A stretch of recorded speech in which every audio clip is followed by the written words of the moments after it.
Hi guys, Ricky Pope here, and this week on the Christian Nerds Unite podcast, I talk with Dr. Frank Turek from Cross-Examined about his newest book, Hollywood Heroes: How Your Favorite Movies Reveal God, plus scripture and nerdy news, and we'll get to all of that right after this. 2022 is flying by so fast, and I just reviewed my goals for the year.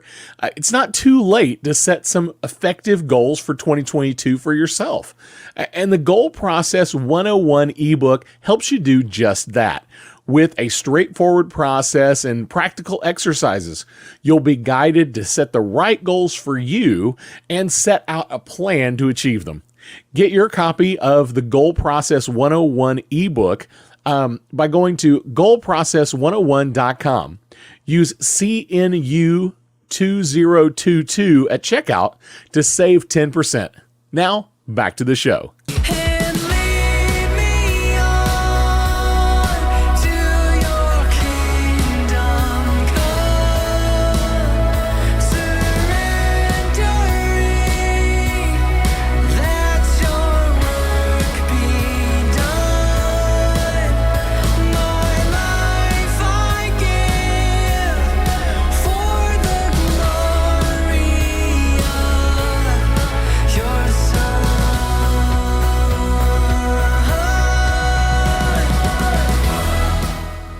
Let's get right into our scripture.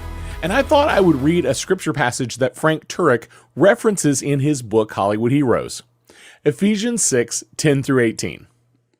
Finally, be strong in the Lord and in his mighty power. Put on the full armor of God so that you can take your stand against the devil's schemes. For our struggle is not against flesh and blood, but against the rulers, against the authorities, against the powers of this dark world, and against the spiritual forces of evil in the heavenly realms.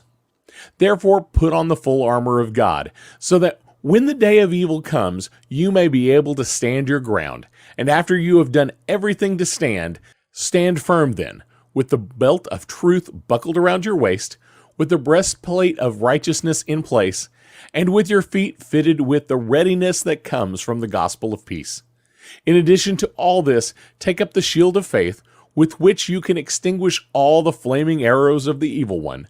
Take the helmet of salvation and the sword of the Spirit, which is the word of God, and pray in the Spirit on all occasions, with all kinds of prayers and requests. With this in mind, be alert and always keep on praying for all the Lord's people. In the book, Frank references Captain America and Iron Man along with this passage, as one uses a shield and the other has a set of full armor. Obviously, these are not the same, but they're an interesting way to bring a conversation around to a spiritual idea when we're enjoying our nerdy fandoms. Speaking of our nerdy fandoms, let's do some nerdy news.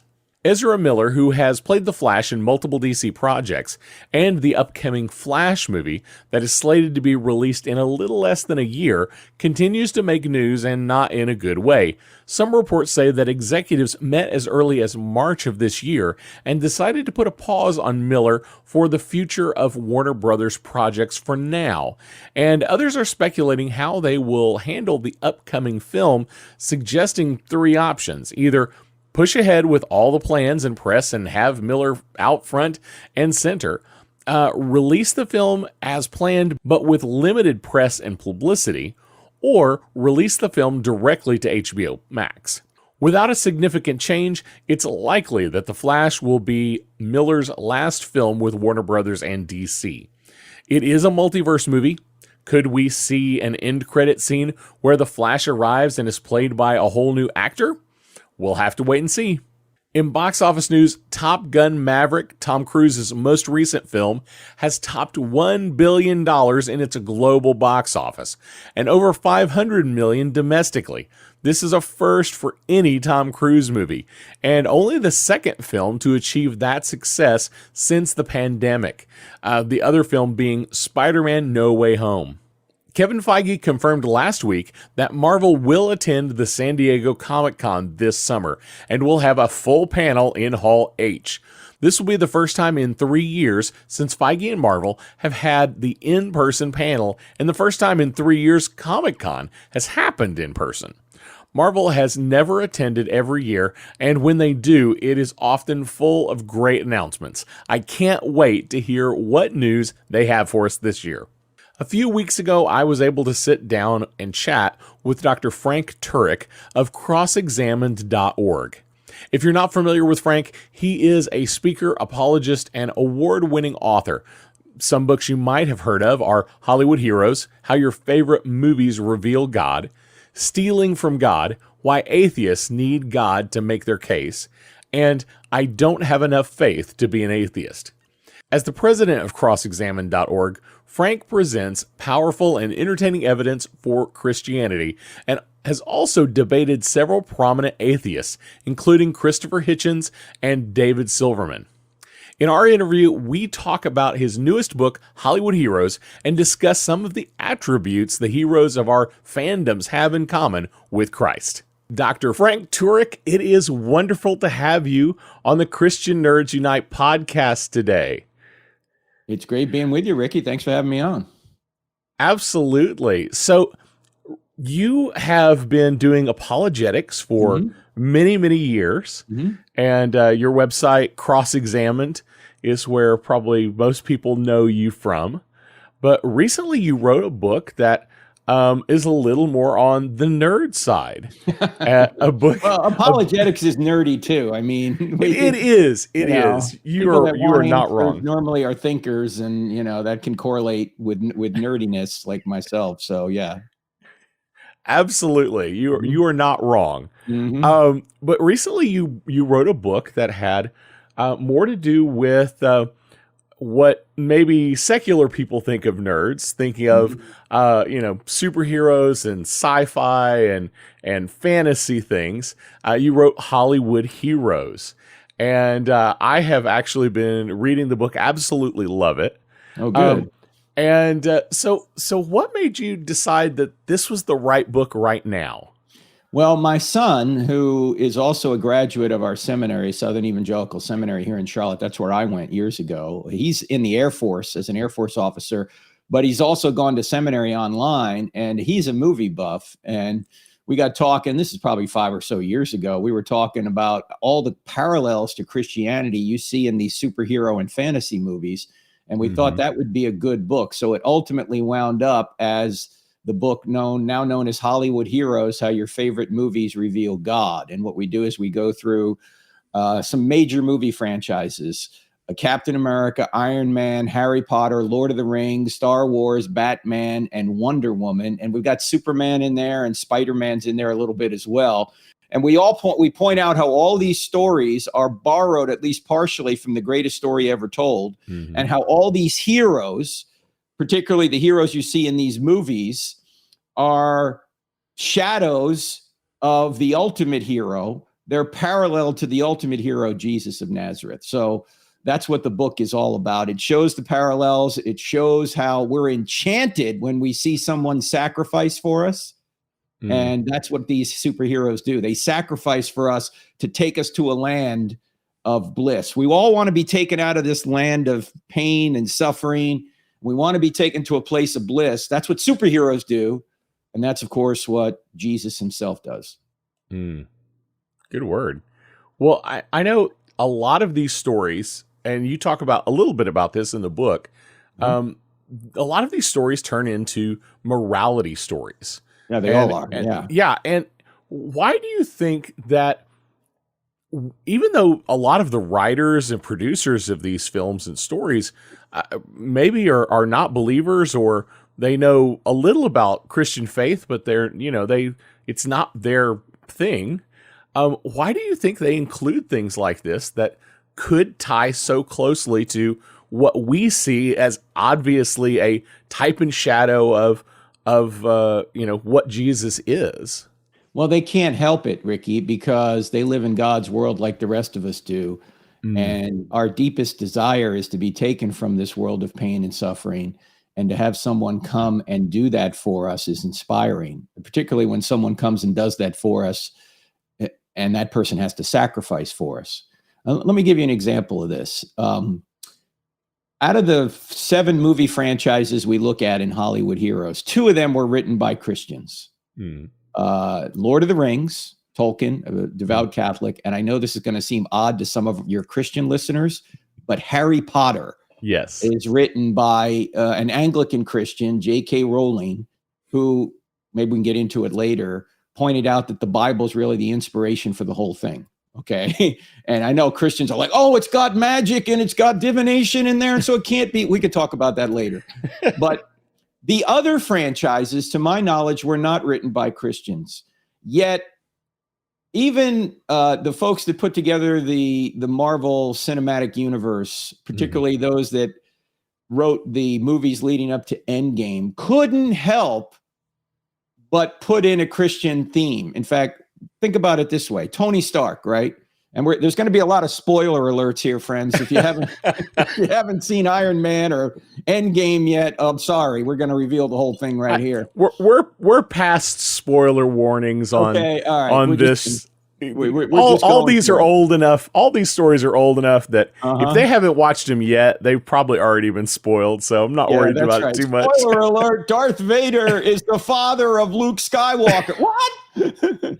Who'd have known that? Anyway, only 40 years. Only 40 years. Yeah. Tony Stark starts out as a billionaire, playboy, amoral arms dealer. Right? He's the last person you'd expect to be a hero because it's all about him, right? Right. It's just about me, me, me. And by the way, he's miserable, right?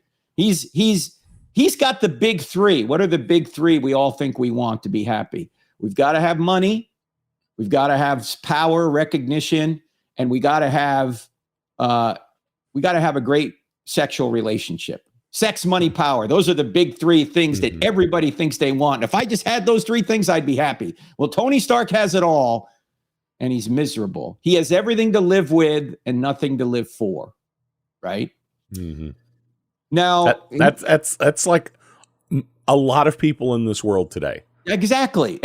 And we're told that in order to be happy and get those things, you got to follow your heart, right? You got to stream every ocean, or you got to swim every ocean. You got to climb every mountain. You got to do all that to become happy and get those three basic things. Well, Tony Stark's been doing that and he's miserable. Then there's an event that occurs in his life, as you know.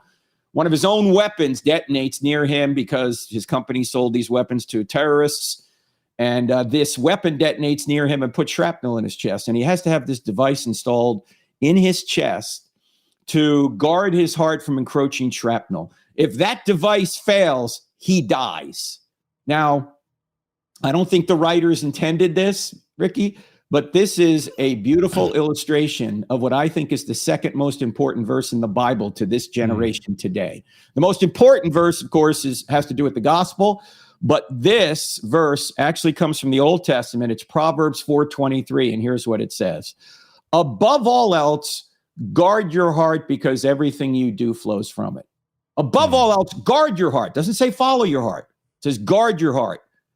And here you've got this device guarding Tony Stark's heart. If it fails, he dies. Well, Tony Stark, for most of his life, hasn't been guarding his heart. He's been following it, and he's still miserable. Well, he goes on this long character arc where he actually becomes someone who, instead of following his heart, guards his heart. He realizes what's really important in life. And at the very end of Endgame, it's Tony Stark who sacrifices himself to beat Thanos and defeat the evil that's going to take out most of the population of the world, right? Tony Stark does this. A billionaire playboy arms dealer becomes a hero. Now, here's where the movie writers who didn't even know they were doing this have put a Christian theme in. First of all, he goes from it's all about me to it's all about others. He sacrifices himself to save the world. That sounds familiar, right? Yes. And the most interesting thing is this. Ricky, imagine if he had gotten to the end of Endgame. He's there with all his Avenger buddies. They're about to take on Thanos. And Tony Stark looks at the rest of his Avenger buddies and he goes, you know, guys, I'm just not feeling it today. You know, I'm not really interested in taking on Thanos. You know, in fact, I got to get back to following my heart and taking care of just me. I'm out. You guys got it. And then the movie ended. Who would have said, wow, that's inspiring. Wow, that really enchanted me. That was exciting. Nobody, everybody would have said, what a terrible movie. What an absolutely awful movie. Tony Stark wimped out. He didn't do anything. We'd all go, that's awful. And yet the culture tells us over and over again to be happy, we got to follow our heart. But when we see people doing that, we go, oh, that's bad. He should have sacrificed himself to save others. So the people making these movies, even though they may be not Christians, they may be even anti-Christians, they can't help but put in an inspiring theme because God has put eternity on our hearts and he's put sacrifice on our hearts as the ultimate form of love. We know that. And so even these people that aren't making Christian movies can't help but to make it a good movie, it's got to have it's got to parallel the greatest story ever told, sacrifice to save others. Absolutely. You have made some really, really great connections in this book, and I've really seriously been enjoying it. The idea that you've mixed in the themes of the movies in such a great way to be able to communicate apologetics ideas that people really need to connect with. And you make a comment somewhere in the book about, what would it be like if you used these compelling storylines to share these truths with people. How do you feel about that working? I know some people in Christian circles, you'll see the church that's going to do the series about, movies that are in the theaters right now. They're going to do a sermon series. And some believers think that's just, it's hype. It's a way to try to, trick people into getting into the church for an hour, or a bait and switch kind of idea. How do you feel about that? That being a thing that some Christians push back against? Well, there's a lot to be said on this point. I think, unfortunately, many sermons are very shallow today, and I agree that they ought to go deeper, and they ought to really deal with the issues of the day and deal with what the Bible says, rather than trying to cater to the culture. However, we can use the culture, what's going on in the culture, to point to Jesus. And in fact, there are two people in the scriptures that did this a lot: Jesus and Paul. In fact, let's talk about Paul for a second. In 51 AD, 18 years after the resurrection, Paul goes to Athens. Yes. And he's distressed with all the idols in the town, and he wants to reach these people. When he has an opportunity, what's that? This is one of my favorite stories, actually. Yeah. When he has an opportunity to reach them, he doesn't quote from the Old Testament like he does when he goes into the synagogue with the Jews, right? Right. The Jews already agree with the Old Testament, so he's going to use the common ground. But he doesn't have that luxury with the Athenians. They don't even know what the Old Testament is. So he's not going to quote the Old Testament. He's not going to quote the Bible at the time. What he's going to do is quote their own philosophers. He's going to quote their own stories. He's going to reference the Acropolis right behind him, the big temple to Athena, who they think dwells in the temple behind. He's going to use all their stories to make his point. In other words, he's going to reference the movies of his day to use those as a bridge to what he's trying to say. They had that altar to an unknown God. Paul sees all these altars all around him, and then there's one to an unknown God. And the reason they have the one to the unknown God is because they're covering themselves. Maybe there's a God we don't know about, and we don't want to annoy this God. So let's put an altar out there just in case we missed him. And so Paul says, I've come to tell you about this God, the altar to the unknown God, the true God who doesn't live in temples built by human hands. Man, he had a lot of guts to say that. Why? Because he's standing right below the greatest temple they've ever built, to a God that apparently lives in that temple, right? He's just, but he's using the stories of the day to reach them. And that's what we can do. We can use the stories that people know. whether it's Captain America, Iron Man, Harry Potter, Star Wars, Lord of the Rings, Batman, Wonder Woman, whatever it is, we can use those stories to say, oh, you like Harry Potter? You're going to love Jesus.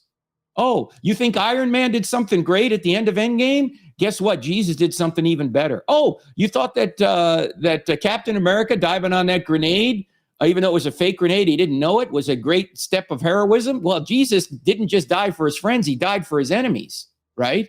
Mm-hmm. Oh, you think the greatest superheroes always have all this strength? What about Frodo and Sam? They're weak. And how do they win? They win because they know they're weak and they have to be humble and rely on people stronger than them. Well, that's what we have to do with regard to God. When I'm weak, I'm strong, right? There's so many parallels in these movies that you can say, if you love these characters, you ought to love Jesus.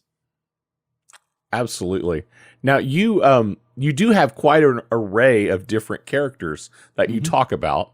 And one that I have some interest in is you bring up Batman. Yep. And Batman tends to be a much darker story, almost every time. And how do you bring parallels with Batman? Well, there's a number of parallels with Batman. In fact, we think Batman has the most realistic depiction of human nature out of all the movie franchises we look at, because what is Batman doing? He's trying to stop evil in Gotham. And notice that Batman, no matter how hard he tries, never really completely succeeds. There's always another evil guy to lock up. He never gets a break, right? He never ultimately wins. Oh, I defeated the bad guy. No, there's always another bad guy out there he's got to go get, right? Because that's human nature. Human nature is dark. It's easy to be bad. It's hard to be good. If Batman locks up the biggest criminals in Gotham, there's going to be another criminal the next night that's going to arise. Why? Because that's human nature. And this is why we're never going to create utopia here on Earth, because human nature is bent toward evil. And until we realize that, our solutions are never going to work to societal malaise. We've got to point out that people are evil, and that's the first step to understanding how to orient or how to create a civilized society, is to recognize people are evil. In fact, that's how our government was formed. The founders knew that you couldn't put power in any one group of people's hands or any one person's hands. You had to separate it. That's why we have separation of powers. In fact, that's even brought up in Iron Man, right? In Iron Man, the feds want to get Tony Stark's suits. Why? Because he could go rogue, right? He's got too much power in one guy. So we developed that point there. But in Batman, it's got the most realistic depiction of human nature anywhere. Also, I know a lot of people didn't like this movie, but Batman versus Superman addresses one of the most difficult questions of all time. And that is, if there's a good God, why is there evil? It addresses it directly, Ricky. He actually, Lex Luthor in the movie says, why is there a good God, or why is there evil if there's a good God? And why is Batman fighting Superman, by the way? Well, here's the spoiler alert, real short depiction of the plot here. Lex Luthor is mad at Superman because he thinks Superman is the God of this world, and God did not stop Lex Luthor's own father from abusing Lex Luthor as a child. So he said Superman is a bad God. So he's trying to get Batman to kill Superman because Superman is a bad God. Now notice, and he states this explicitly, this is, you're a bad God and you ought not live and all this. You're the problem. But notice, Ricky, that while Lex Luthor is angry that God hasn't stopped or didn't stop his father from doing evil to him, Lex Luthor is not mad at God at all for not interfering with him doing evil to other people. You notice? He wants God to stop people from doing evil to him, but he doesn't want God to stop him from doing evil to other people. And this is true of all of us, isn't it? Because when we are upset with evil, we're never really upset with evil in ourselves, at least very rarely. Normally, we're upset with other people. Like, God, why don't you stop him? Or God, why didn't you stop her? We never say, God, why don't you stop me? And we asked the question in the book, Hollywood Heroes. We asked the question, if God were to stop evil at midnight tonight, would you still be alive at 12:01? And my answer is no, I wouldn't be. None of us would be, because we all do evil every day. And the reason God doesn't stop evil is because if he really wanted to stop evil, he'd have to take away our free will. And if he takes away our free will, then we can't love. So he gives us free will so we can love. It opens up the possibility for evil, obviously, but God can redeem evil. In fact, that's what Jesus does. He comes and he takes evil upon himself so he doesn't have to punish us for our sins. And ultimately, how does God deal with evil? He quarantines it. He puts it in a place called hell. He actually doesn't take away people's free will. He just separates them from the people who no longer want to be associated with evil, people that want to be with God in eternity. And so there's only two destinations in the end game. You're either going to be with God, that's heaven, or you're going to be separated from God, that's hell, because God respects free choice. He always respects free choice. Mm-hmm. That's why there's evil. It's also why there's love. And so we unpack all that in Batman. That's some great stuff. Now, you also do talk about Tolkien. Yep. You talk about the Lord of the Rings. And I think this is an interesting... I love those stories. I read those books at least once a year. All of them? Yes. Wow, you are a nerd, man. You're reading a lot. When I say read, I do a lot of audiobooks because of life. Okay, but I definitely try to get through all three at least once a year. But the idea that Tolkien chooses kind of the weakest of the characters, what seems to be the weakest of the characters, to be the ones that that overcome, that actually are the ones that succeed in the end. Mm-hmm. Why do you think that is so important, and what points do you point to in the book? Yeah, I think that is where Tolkien's true Christian colors come out the most, is because he does pick the weakest, these hobbits, these 3-foot hobbits who would rather stay in the Shire and eat 7 meals a day and drink beer and love the land, rather than trying to take a ring across enemy territory and throw it into a volcano. They'd much rather stay home. They're not warriors. They don't have any physical strength. They're not the smartest characters out there, but they're humble enough to know that they don't have the goods on, themselves to complete the task. So they have to rely on people stronger than them, or wizards stronger than them, like Gandalf and Aragorn. They have to rely on them to help them get to the promised land, get to Mount Doom, so they can throw the ring in the in the volcano there and defeat the forces of evil. That's what they have to do. And this is true of us. We have to rely, because we are weak, on Jesus. This is why Paul says, when I'm weak, I am strong. And God and Satan has given me this thorn in my flesh, but that thorn in my flesh, and I've asked God to take it away from me. He won't take it away from me. Whatever that thorn was, we don't know. But it actually says, my grace is sufficient for you. You have to depend on God when you're weak. I think this is one reason why Jesus said it's difficult for a rich man to get into heaven. Why did he say that? Because when you're rich, you don't think you're weak, and you think you can get places and do things on your own, and you don't need God. It's the poor that are blessed. It's the people that know they need God that are blessed. The weak ones know they need a savior. It's the strong that think, I got this, I can handle it. So this, I think, is where Tolkien's true Christian colors come out. And in the book Hollywood Heroes, we list all of these biblical characters that are weak too. That parallel, obviously, well, it's the other way around. It's Sam and Frodo that are weak, that parallel the Christian, the true Christian heroes. By the way, I know you know this, but we'll say this for your audience. Who do you think Tolkien said was the hero of the whole Lord of the Rings series? Well, I hope it's Sam, because you're correct. That's who it should be. It is I don't know that I've ever actually read him. I don't know that I've actually read a line where he said it was Sam, but it's definitely Sam. It is Sam. You're right. That's what he said. Sam. And what a beautiful picture. Sam says, I can't carry it, but I can carry you. The ring he's referring to. And then he carries Frodo all the way up literally through hell.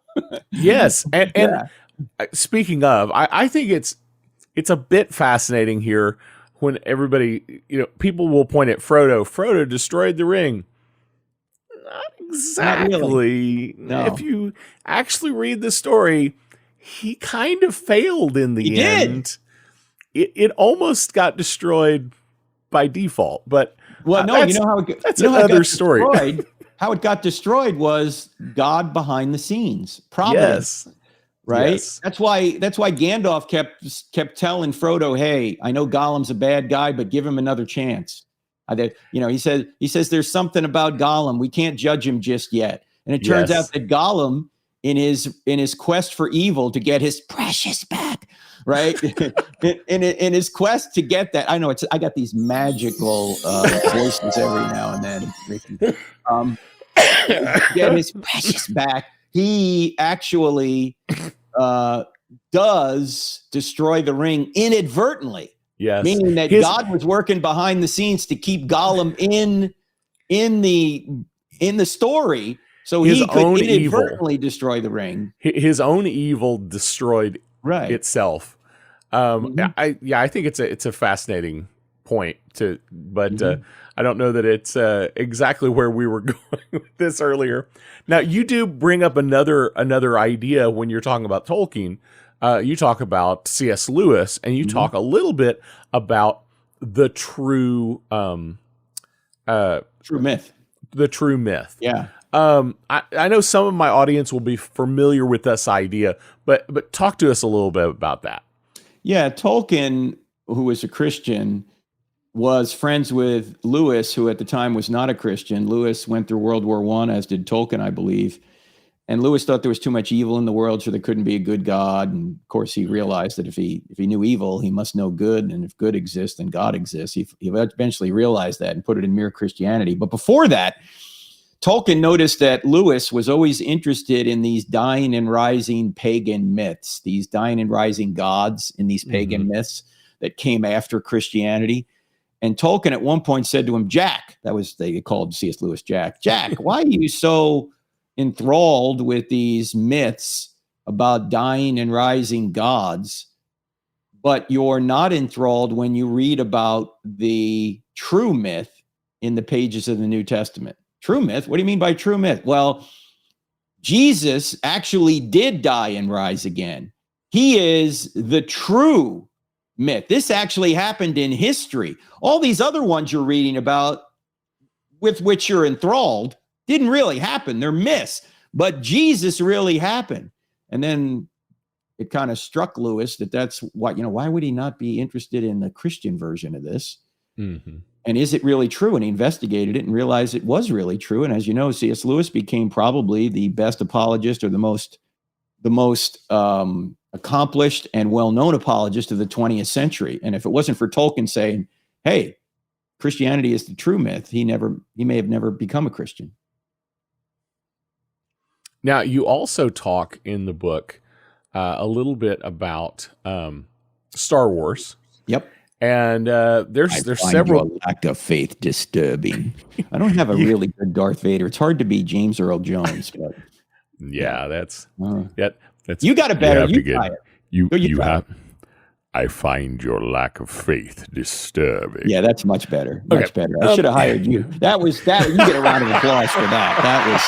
That was really good. You got a much lower bass than me. Yeah. Well, I trained as a baritone in college, so there you go. But you talk a little bit about the Force, and you talk a little bit about some of the characters. What are some of the parallels that you find there in Star Wars? Wow. And I know a lot of people, some people will push back because they'll say, Lucas was really more thinking about Buddhism or some other faith. Yeah, we point all that out in the beginning. We point out here are the parallels, and here's where they diverge from Christianity. It's not a Christian worldview to have this impersonal force. We point all that out, and faith is different in the Star Wars series than it is in Christianity. In the Star Wars series, your faith does things. If you have enough faith, you can move spaceships around, that kind of thing. In the Christian worldview, it's not faith in faith; it's faith in Jesus. It's the object of your faith. In the Christian worldview, faith is trusting in what you have good evidence to believe. In the Star Wars series, faith is close your eyes to the evidence and just believe. That's not Christianity, right? Christianity is trusting in what you have good evidence to believe. But with that being said, there are some parallels that are very interesting. Of course, there's the big redemption parallel, right? The greatest redemption of all is, of course, of Darth Vader by his, spoiler alert, son, Luke Skywalker.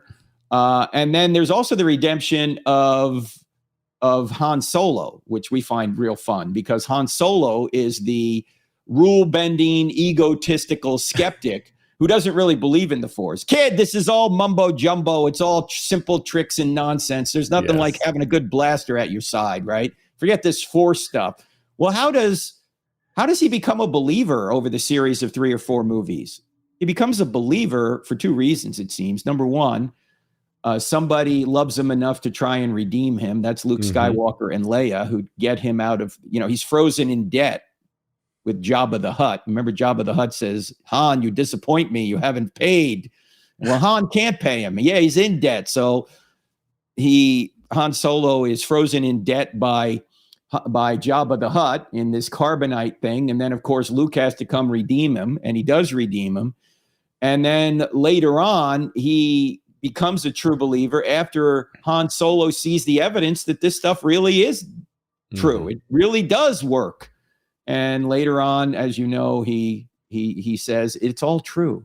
All of it. I didn't think it was, but it is. Well, that's a parallel, of course, to what we ought to be doing in Christianity. We ought to be following the evidence where it leads. And typically people are redeemed in 2 ways. They're redeemed because someone else cared about them to try and redeem them, which is what happens in the Star Wars series. And secondly, when they look at the evidence and go, hey, this is really true. And let's then talk about the elephant in the room. That is Harry Potter. Yeah. I get a lot of pushback in the Christian Nerds Unite world about those who, really, really dislike Harry Potter because of all the magic and all the wizardry and witches and all of that. But you say in the book, you imply that Harry Potter's journey may be the most parallel to Jesus of any of the stories that you talk about. It is. In fact, before we get to that, let me ask you a question about the people that give you pushback. And first of all, let me say, whatever parents think is appropriate for their kids, I support. Okay. I absolutely agree. If you think the Harry Potter series isn't for your kids for whatever reason, I'll back you up 100%. Okay. Because your kid better than I do. All right. Yes. And parents have the right to say, hey, this is appropriate. This isn't. Okay. But my question for the people that say this, that because Harry Potter has magic in it, that we can't watch it. Do you say the same thing about Lord of the Rings and Chronicles of Narnia? Because I find that Christians seem to have a double standard. Yes. They don't like Harry Potter, but they're fine with Lord of the Rings and Chronicles of Narnia. And guess what? All 3 of those series were written by Christians. Okay. And they all have magic in it. And by the way, the magic they have in these series is not the kind of magic generally the Bible talks about. It's not talking about the occult in that sense. Right. I mean, nobody thinks that you can get on a broomstick and fly around and play this modified soccer game that they do in the Harry Potter series, right? Yes. Nobody thinks that that's really true. It's not really true. This is made up stuff out of J.K. Rowling's mind. And it's made up out of Tolkien's mind too. I mean, Gandalf is a wizard, right? Yes. And just like Harry Potter is, okay? But why are we fine with Gandalf and not fine with Harry Potter? Now, if you're going to say, okay, I'm not fine with Harry Potter, Gandalf, or Chronicles of Narnia, okay, on what grounds? Well, it's got wizardry in it. It's got all this kind of stuff in it. And, I don't want my kids exposed to that. Again, that's your call. But it seems to me that, as I say, this is made up stuff. It's fantasy stuff. We don't think it's really true. J.K. Rowling doesn't think the kind of magic in her books is really true. In fact, she says the only reason I put magic in there was it because it gives kids power that they don't have otherwise. And she said it's not the center of the story. The center of the story is that you have to live a moral life, that Harry Potter has to be the savior by living a moral life to save his wizardry world. She says human nature is human nature, whether or not you can wave a wand. Harry thinks, if he can wave a wand, he can fix everything, but he can't, because human nature is human nature. And so she says the entire series can be summed up in 2 Bible verses, which appear in the movies and, of course, in the books. One is the last enemy to be destroyed is death from 1 Corinthians 15. And the other Bible verse which appears is where your treasure is, there will your heart be also, from Jesus' Sermon on the Mount. She says those two Bible verses epitomize the whole series. But she said, I never wanted to talk about these with the general public because I didn't want our readers to be tipped off as to where we were going with the story. You say, well, how could people be tipped off? Because look at Harry Potter. He parallels Jesus in 4 distinct ways. Number one, he's prophesied to be the savior of his world before he's born, and the evil Satan figure tries to have him killed as an infant. Gee, does that sound familiar? Mm-hmm. Secondly, Harry Potter has to live a moral life to be that savior. Thirdly, he sacrifices himself to defeat the Satan figure, Voldemort, in the Harry Potter series. And then finally, number 4, he rises from the dead, and his followers have to put their faith in him to ultimately defeat Voldemort. Does this sound at all familiar? Yes, absolutely. The parallels are striking. She is basically borrowing the biblical story, turning it into a fantasy, and sold not billions, but millions and millions of books, made billions of dollars. Mm-hmm. And she's saying this parallels the biblical story. She says these are very British books. You're going to find Bible verses in them. So again, it's up to parents whether they want their kids to watch this. But it seems to me, even if you don't want your kids to watch this, what you ought to at least inform them of is the basic storyline. So the friends of your kids who have watched it, your kid can then talk about Harry Potter and say, oh, you liked Harry Potter? Guess what? You're going to love Jesus, because everything Harry Potter does, Jesus does in a more perfect way. That's great. Well, Hollywood Heroes kind of makes the case that the ultimate hero is Jesus. Mm-hmm. And what's one thing that you think all the heroes that you write about in Hollywood Heroes kind of have in common with Jesus? Yeah, the one thing that all of these heroes have in common with Jesus is they all sacrifice. They all sacrifice to defeat evil and save people. But they never go as far as Jesus, because nobody goes as far as Jesus. Whereas Iron Man may sacrifice himself to save the universe or save his loved ones. Captain America might do that as well. Other heroes will sacrifice themselves. Only Jesus sacrifices himself for his enemies. Whereas these people will sacrifice for their friends and maybe their country. Jesus will sacrifice himself for his enemies. And of course, he says there's no greater love than to lay down your life for your friends. Jesus not only lays down his life for his friends, he lays down his life for his enemies. So that's the biggest parallel, is that they all sacrifice. And that's what makes it inspiring. As I said earlier, if they didn't sacrifice, if they were just following their heart, trying to do what was ever expedient for themselves and whatever would give them the latest buzz, it wouldn't be inspiring at all. Is there something that in these stories that you wrote about, is there something that you think is unique about Jesus that these stories don't quite get right? Oh, well, yeah, there's no one in history or in fiction that parallels Jesus. In fact, here's the last chapter of the book Hollywood Heroes is called The Ultimate Hero. Let me just read just the intro to this, because I think it'll kind of summarize what the book is about and where we go with it.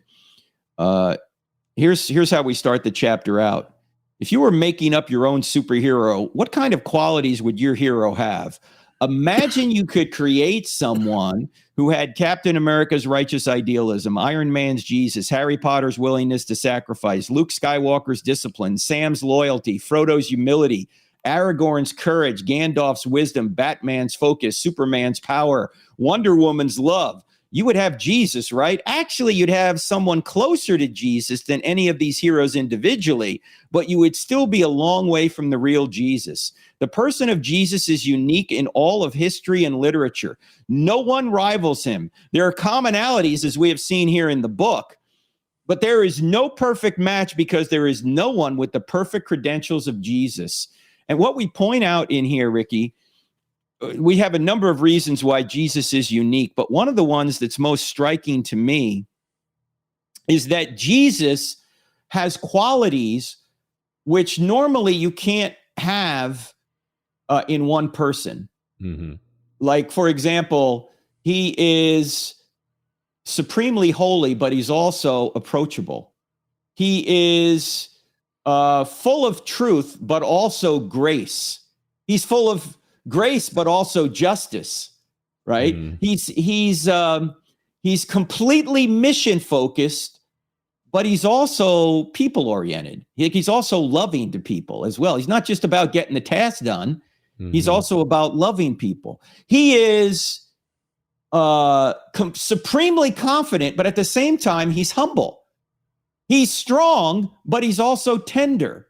How do you get these qualities at 100% capacity in one person? I don't know anybody that holds all of those qualities at 100% capacity at the same time. Maybe one or two of them, but not all of them. Mm. And anybody that tried to create a character, a perfect character like Jesus, if they tried to create him, he would be inauthentic. Whereas Jesus is the most authentic character you'll ever read about, and you know that he's unique. In fact, the ultimate hero in the superhero world is probably Superman, right? And what is the knock on Superman when it comes to him being a character? Well, you know, he's kind of boring, right? There's not really any dimension to him, and the writers really had a hard time making him an interesting character. But Jesus isn't boring. Jesus is always intriguing. He's always inspiring. He's always sort of coming up with counterintuitive ideas, and you go, "Wow, I wouldn't have thought of that," right? Or so Jesus is the unique character in all of fiction. In fact, we write in the book, in all of fiction or nonfiction, I should say. This is obviously a nonfiction character, Jesus. We say that if Jesus had never lived, no one would have been able to invent him. And so here he is, a character that couldn't have been created by fishermen in the first century. They're just reporting on what they saw him say and do. And when you look at Jesus, you figure out this: how did this guy become the most influential human being in history unless he rose from the dead? I mean, he never... I don't know if you've ever heard the little sermon that was done years ago. It's very short. It's called One Solitary Life. Let me just read it. We have it in the book, Hollywood Heroes. It says this: he was born in an obscure village, the child of a peasant. He grew up in another village where he worked as a carpenter shop until he was 30. Then for 3 years, he was an itinerant preacher. He never wrote a book. He never held office. He never had a family or owned a home. He didn't go to college, He never lived in a big city. He never traveled 200 miles from the place where he was born. He did none of the things that usually accompany greatness. He had no credentials but himself. He was only 33 when the tide of public opinion turned against him. His friends ran away. One of them denied him. He was turned over to his enemies, and he went through the mockery of a trial. He was nailed to a cross between two thieves. While he was dying, his executioners gambled for his garments, the only property he had on earth. When he was dead, he was laid in a borrowed grave through the pity of a friend. 20 centuries have come and gone, and today he's the central figure of the human race. I am well within the mark when I say that all the armies that ever marched, all the navies that ever sailed, all the parliaments that ever sat, all the kings that ever reigned, put together, have not affected the life of man on this earth as much as that one solitary life. And wow. I can't see how that could have happened unless he rose from the dead as well. And so we also have evidence in the book for the resurrection. And that is not only just evidence for the resurrection, evidence for God, evidence for the Bible being true. That's all in the book Hollywood Heroes. So it's kind of a fun way of getting the apologetics and the biblical life lessons, you know, without giving a lecture to somebody, you know. Well, in Hollywood Heroes, if there's one thing that you want the reader to walk away with, what is it? The one thing I want the reader to walk away with is the fact that all the movies you love, these superhero and fantasy movies are patterned after the greatest story ever told, the true story of Jesus. And if you love any of these characters, if you just like any of these characters, you ought to love Jesus, because these stories that you love are patterned after the truth, patterned after the one that did come and sacrifice himself for you and will take you to a place of bliss if you want to be taken there. If you don't, God's not going to force anyone into heaven against their will.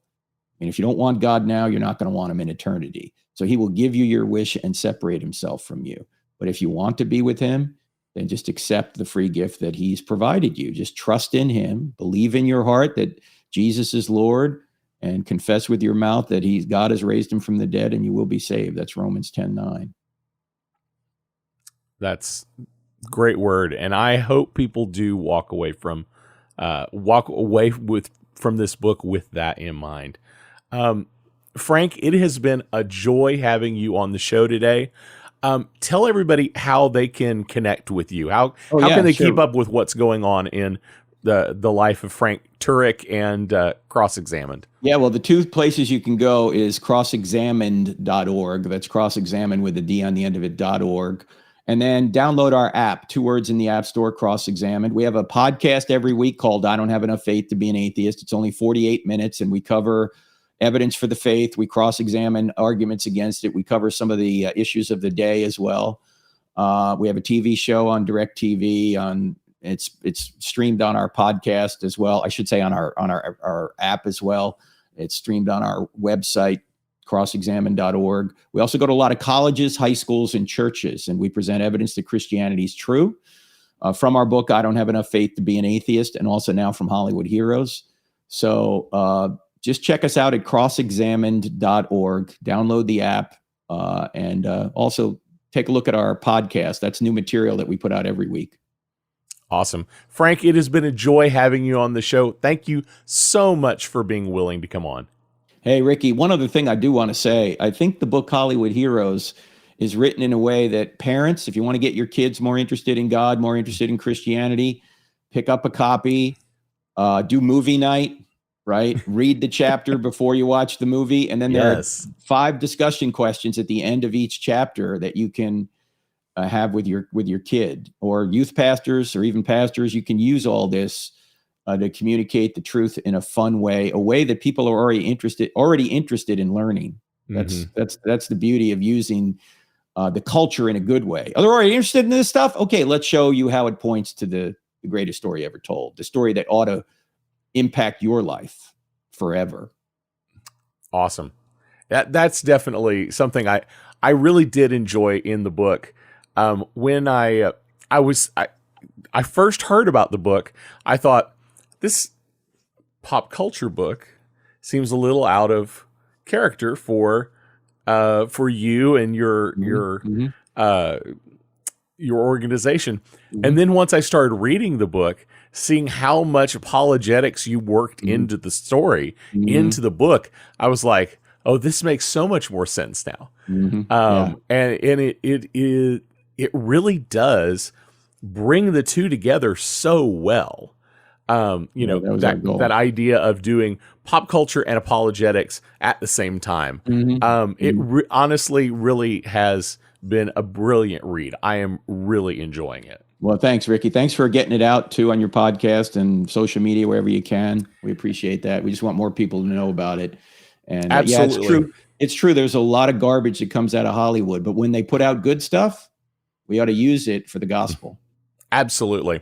And I'll put links down below in the show notes so that if you're watching, you can just click on those links and be able to connect with Frank and his organization. Anything else you want to share before we go? No, sir. I sure appreciate it. Thanks for having me on, Ricky. Nerds unite. Let's do it. All right. Blessings. Good show, man. It was great getting to know Dr. Frank Turek and hearing his take on some of our most beloved heroes. If you'd like to know more about Frank or his ministry, I've put links down in the show notes, and as well as links to purchase his most recent books. I also hope you will check out the bonus episodes that we are releasing on Fridays periodically over the summer. I'm joined by the hosts of The Reverend and the Reprobate, Lucas Pinkard and Dan Gibson, the host of Fangirling Over Jesus, Ashley Cox, the host of the Speaking Nerdy podcast, Mike Schilling, and the great BB Nate from Tatooine Sons podcast, as we do an actual play of the Marvel Multiverse role-playing game playtest. Check out the bonus episodes and each of their podcasts for lots of fun and inspiration. Well, that's all I have for you today. Don't forget to like, subscribe, follow, just click all those links down there, whatever they happen to be, and that way you will be informed every time we put out new content. And you can find all of our social links to our YouTube channel, and our online store at ChristianNerdsUnite.com. I do want to take a moment to encourage you to join us as a supporter on Patreon. We've changed all of our Patreon levels, and every level has great benefits and makes a huge difference in the ministry we're able to do. And it starts as low as $5 per month. Supporters will also get to hear exclusive stories of believers we are serving around the world through our ministry partners. To check it out or to partner with us, go to patreon.com/ChristianNerdsUnite or ChristianNerdsUnite.com and click on the support menu. And while I'm at it, I do want to thank our current Patreon supporters, Sim, Peter, Joe, Jared, Ryan, and our newest supporters, Jake, Dave, and John. Thanks so much for your support. You really are making a difference. Before I go, I do want to leave you with this blessing from Ephesians 3. I pray that out of his glorious riches he may strengthen you with power through his Spirit in your inner being, so that Christ may dwell in your hearts through faith. And I pray that you, being rooted and established in love, may have power together with all the Lord's holy people to grasp how wide and how long and how high and how deep is the love of Christ, and to know this love that surpasses knowledge, that you may be filled to the measure of all the fullness of God. We'll see you next week. Blessings.